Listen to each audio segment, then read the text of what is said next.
دوستوں یہ 1837 کی بات ہے۔ انگلینڈ کے شہر برسٹل کے قریب ایک چھوٹا سا گاؤں تھا۔ یہاں ایک آدمی جوتے بنانے کا کام کرتا تھا۔ اس آدمی کے ہاں ایک بیٹی پیدا ہوئی۔ اس کا نام امیلیا ڈائر تھا۔ یہ کہانی اس ظالم عورت کے بارے میں ہے۔ اسے تاریخ کی سب سے بڑی سیریل کلر بھی کہا جاتا ہے۔ دوستو امیلیا کے گھر کے حالات اتنے اچھے نہیں تھے۔ ان کے پاس اتنے پیسے نہیں ہوتے تھے اور اس کی ماں بیمار رہتی تھی۔ ان دنوں انگلینڈ میں پیسے کمانے کے لیے عورتیں دوسروں کے بچوں کو اڈاپٹ کر لیتی تھیں۔ اس کو بیبی فارمنگ کہا جاتا تھا۔ امیلیا بھی یہ کام کرنا شروع ہو گئی۔ اسی طرح سے یہی سلسلہ چلتا رہا اور یہ پیسے کمانے لگی۔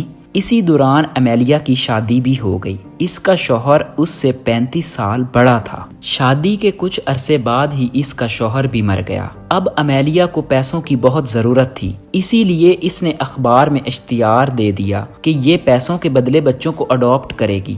یہ 1869 کی بات ہے جب امیلیا ایک نرس بن گئی اور یہ بچوں کا دھیان رکھنا شروع ہو گئی۔ یہ شہروں میں پھرتی رہتی اور بچوں کا خیال رکھتی جن کا خیال ان کے والدین نہیں رکھ سکتے تھے۔ اصل میں حقیقت بالکل الگ تھی۔ یہ بچوں کو گود لینے کے بعد ان بچوں کو مار دیا کرتی تھی اور پھر یہ وہاں سے غائب ہو جایا کرتی تھی۔ امیلیا بچوں کی دیکھ بھال کے لیے 10 پاؤنڈ سے 80 پاؤنڈ تک چارج کرتی تھی، جو کہ آج کے دور میں 2.5 لاکھ سے 3 لاکھ روپے بنتے ہیں۔ یہ بچوں کو مارنا شروع ہو گئی تاکہ یہ زیادہ سے زیادہ بچوں کو گود لے سکے اور زیادہ پیسے کما سکے۔ اس دور میں نہ تو سوشل میڈیا ہوتا تھا نہ ہی فونز، اسی لیے امیلیا کو ڈھونڈنا بہت مشکل تھا۔ 1879 کی بات ہے کہ امیلیا سب کی نظروں میں آ گئی۔ یہ پکڑی گئی، اسے جیل بھی ہو گئی۔ 6 مہینے کی جیل ہوئی اور اس کے بعد یہ رہا ہو گئی۔ لیکن اس ظالم عورت نے پھر سے بچوں کو مارنا شروع کر دیا اور یہ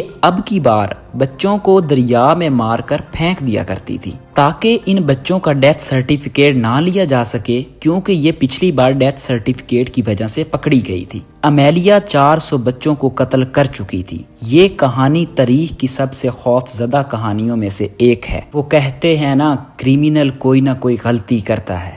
اس بار بھی امیلیا نے ایک غلطی کر دی۔ اس نے ایک بچے کو ڈبے میں بند کیا اور اسے دریا میں پھینک دیا۔ تو وہ جو ڈبہ تھا اس میں ایک ریلوے کی سٹیمپ لگی ہوئی تھی اور اس سٹیمپ پہ امیلیا کا پرانا ایڈریس تھا۔ اس کے بعد پولیس نے اپنی کارروائی شروع کر لی اور امیلیا کو پکڑ لیا گیا۔ 10 جون 1996 کو امیلیا کو پھانسی ہو گئی اور یہ قصہ یہیں پر ختم ہو گیا۔ انگلینڈ میں یہ بات بہت ہی تیزی سے پھیلی، کیونکہ ایک عورت ایک بچے کو جب قتل کرتی ہے تو یہ ایک بہت بڑی بات ہوتی ہے، اور اس عورت نے ایک بچے کو نہیں، ہزاروں بچوں کو مارا۔